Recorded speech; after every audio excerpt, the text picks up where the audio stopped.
look at your kid, look at yourself, and look at your situation honestly. And is it worth spending a few $1,000s to go to Texas for that tournament, or Oklahoma, or Tennessee, or Chicago, or Illinois? It's not a vacation. Like, as a coach, that's what I tell the girls when we hit the road. Like, this is not a vacation. This is a business trip, and we need to treat it as such. Mixed signals, yeah, yeah, yeah, yeah, yeah, yeah. Mixed signals, yeah, yeah, yeah. Mixed signals, yeah, yeah, yeah. Mixed signals, yeah, yeah, yeah. Mixed signals, yeah, yeah. Hey, welcome to Mixed Signals. I'm your host, Cedric, and on this episode, I want to talk about how youth sports is like a luxury item. It used to be a thing to keep your kids in shape, keep them athletical, doing something. And now, you know, I thought I signed my kid up for basketball, and turns out I joined like a professional travel agency. So, it's been fun. You know, nobody tells you that youth sports is like a subscription to stress. Okay. Like, in all seriousness, I just wanted my kid to stay active. Now I got hotel points, gas receipts, and a folding chair with my name on it. So yeah, it's been fun. For those of you that follow the channel, you know that I do coach my daughter's basketball team. It's a competitive travel AAU team. And when I say coach, I'm an assistant coach. I'm an assistant coach on a fifth, sixth grade travel basketball team. Crazy. Anyway, I started with good intentions. Just like I said, my daughter played pretty much every sport just to stay active. Basketball, we started off with a few practices. Um, Now she plays on multiple teams. We got local tournaments, then we got travel tournaments, dues or fees, then gear, and then like just extra training. Like, kids have trainers, kids, fourth, fifth, sixth, probably even third grade. And it doesn't come all at once. It stacks. Like, it starts like a gateway drug getting you in the door. And then they're like, hey, you know what else you need? So our whole week is evolved around this. Our weekends are revolved around this. We missing other life stuff, and all of our financial decisions are tied to sports as well. Um, and we didn't just join a team. We joined a lifestyle. Like, it's a whole lifestyle, and then there's a bunch of other families that we are in this together with, which is probably the best and worst part about it. Let's talk about a couple of things within youth sports. First and foremost, it's the pay to play culture. I played on teams, or not me, but my daughters played on teams where it's like, oh, you're on this team, but if you pay extra money, you can be on this team, and the competition's better, and the prices, and blah, blah, blah, blah, blah. And then you have some parents who feel like, oh, well, I paid all my dues up front, so my daughter should get to play, but your daughter is not given what it takes to be on the floor, right? Um, and then there's pressure to keep up. You see other kids training, you see social media highlights from other kids, and then you're like, wow, is my kid falling behind, right? You're not just signing your kid up. You are also competing with other parents. You're like, well, Stephanie's actually working with such and blah, blah, blah, blah, blah. And, in reality, scholarships are rare, even in women's basketball. Most kids won't go pro. Most kids won't even play school ball. Most kids probably won't even play after, middle school. So we really acting like it's an investment that is guaranteed, but it's an investment. Investments aren't guaranteed, It's it's it's a racket, is what I feel like. Um Tournament weekends cost more than like a mini vacation. You know what I mean? Offer your kid to score 6 points or not score at all. You spent 600 for your kid to score six. Um, and then the snacks are crazy. Timmy can't eat peanut butter. Witchamajiggy is allergic to apple seeds. Like, And why is every local tournament 45 minutes away? Like, what is that about? The local tournaments are 45 to an hour away. We just spending money to sit in uncomfortable chairs.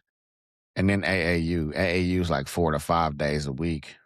AAU means asking, always asking up front for that money. Like, put it in my hand. They be asking for it up front. But you know what? We still do it. We still do it for these kids. We do it for the other girls, right? The girls they really enjoy each other, the camaraderie, the parents. I look forward to seeing the other parents and shooting the breeze with them. Um, it, I don't want to say no to my kid either, especially for something like she still enjoys it. As long as she still enjoys it and she wants to go, like I always ask her because she plays on multiple teams. I'm like, hey, do you want to play with the ballers today? Do you want to play with such and such today? And as long as she keeps saying, yeah, I'm gonna keep doing it. But like, you know, it's not about the money, but it is about the money. If I'm being honest, somewhere along the way, the fun turned into obligation for us as parents. Like it used to be fun when she's out there running, like, oh no, babe, don't shoot it in that hoop. And now it's like, hey, babe, you got to attack her hips, make sure that you're sliding your feet on defense. Your help side defense was trash out there. You really got to leave it all on the floor, right? So, um, it's I enjoy it as long as she enjoys it. I enjoy basketball. I enjoy all the sports. Like she used to play soccer. I'm yelling at the wrong stuff because I don't know much about soccer. So I'm like, "Hey, do this, do that," and she's educated me on the rules. So she did dance, she did cheer, all of the. I think cheer, honestly, from being 100% honest, was the most expensive thing that we did. But that's another story. But youth sports in itself is, you got to budget it outside of the money. I mean, even though the money, right? It's a huge time commitment. Like it's a huge time commitment. We are in practice 5 days a week with multiple teams, and then the other 2 days, if we don't have games, we working on our game. We in the gym, and like I said, as long as she still enjoys it, I'm gonna still do it. But if it stopped being fun, then we out of there. Like it's it's. I don't know. I don't have the answers as usual, guys. It's okay to not know. But it's okay to say no as well. Especially being honest with yourself. Like, is your kid like that? Is this something that your kid really want to do? Do you gotta beg your kid to get in the gym? Do you gotta beg your kid to go to practice? Like we have girls, we have them in reps, and she's like, I want to be off. I've been in here the whole time. I'm like, okay, cool. She probably doesn't love it like, some of the other girls, you know what I mean? Like, look at your situation, look at your kid and what they contribute, how they feel about it when it's time to go to practice, when it's time to go to games. Like, what's their energy like? Is this something that invigorates them? Because a lot of parents, and I see it and I hear it on the sidelines, like, oh, it's a lot of opportunity with women's sports here. You can get scholarships and blah, blah, blah, blah, blah. I mean, but they still few and far in between, like fewer than men's. You know what I mean? Whilst the women's game is getting more popular, it's not like more money is getting funneled into it, right? Like, so your daughter really got to be like that. And I know it's early, fifth, sixth grade, middle school ball, but you got to love it in order to get those few available scholarships, you know? Uh, do you love it? Do they love it? Are they doing it just because you want them to do it? Why are they there? We want to give our kids opportunities, but we didn't realize how expensive these opportunities would be up front. So if this is an investment, like investments aren't guaranteed, especially with how fickle children are sometimes. Like this week they want to do it, next week they're like, I don't want to do this anymore. Find out what they're passionate about and, you know, lean into that. It might not be basketball. I tell my daughter all the time, like, you don't got to play basketball because you think I want you to play basketball. Like if she don't want to play basketball no more, if she haven't decided today, I'm going to be like, okay, we're going to finish out this session though, because this session is paid for, but I ain't going to make her play. I'm not going to make her continue.